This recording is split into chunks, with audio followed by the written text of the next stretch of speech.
next is going to be Emily in Tennessee. Hi, Emily. How are you? Hey, Dave. I'm doing well. How are you? Better than I deserve. What's up? Well, I have had my oh crap moment. I am 24 years old, single, no children. I make about 35 a year, 35,000 a year gross, net about 31. And I have 109,000 in student loan debt and about 1,300 in credit card debt. So I'm on baby step 2, starting today, actually. And I am scaling things way, way back. But I kind of have two things here. Number one, I'm just a little overwhelmed, a little freaked out by the situation that I'm realizing I've gotten myself into. And then also, on top of that, I found out yesterday that when my grandfather passed away about 14 years ago, he left me a rifle that today is worth about $8,000 to $20,000, somewhere in there, estimated. And if I hang on to it another 20 years, it'll be worth upwards of $50,000, so says the friend that helped me appraise it. So how long is this going to take? Am I going to be okay? And what do I do about this gun? Okay. Well, I would not keep the gun as an investment. I would keep it as an heirloom. Okay. And so let's not, it doesn't fix anything today to sell it. It doesn't fix your situation. If it was worth $500,000, we'd have to talk about it, right?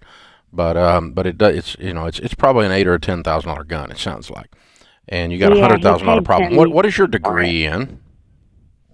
It is in social work, so I committed the cardinal sin of going to a high-dollar university for a low-paying degree, and I have been kicking myself for it since the day I got the diploma. Okay.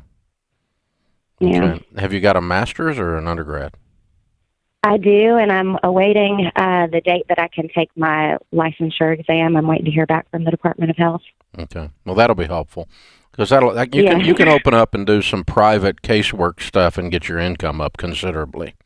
Mm-hmm. Yeah, you're not relegated to a $35,000 income, but I've been interviewing this week for another. I mean, I'm willing to take on even another full-time position at this point. I just want to get this done. Yeah, and it is a ratio of income to debt. We call it the shovel that you've got to dig out with versus the hole you're in, the shovel to hole ratio. Right. And you got a pretty good size hole here in a medium to small shovel. And so you're on the right track to do things to get your income up. And but here's the thing. Let's pretend, how old did you say, 24? 24, 25 in a couple days. So let's pretend that over the next 2 years you doubled your income with extra work, side work, private casework, finishing, getting your license, all that kind of stuff, okay? And you kept living like you're living. If you put $35,000 a year on $100,000, in 3 years, you're done. Okay. So I think you'll be out of debt by the time you're 30. Okay. I think you'll be out of debt probably before then. But I think you're going to make it. And you've just got to, for the first time in this career decisions of yours, start making decisions based on how much money you make. And you're going to have to pick some places where you can make some money and you can expand your horizons and you can stretch your budget up. Because if you get that income up, it moves the needle really fast on $100,000 here. So you can do it. You can do it. And we'll be here to walk with you, kiddo.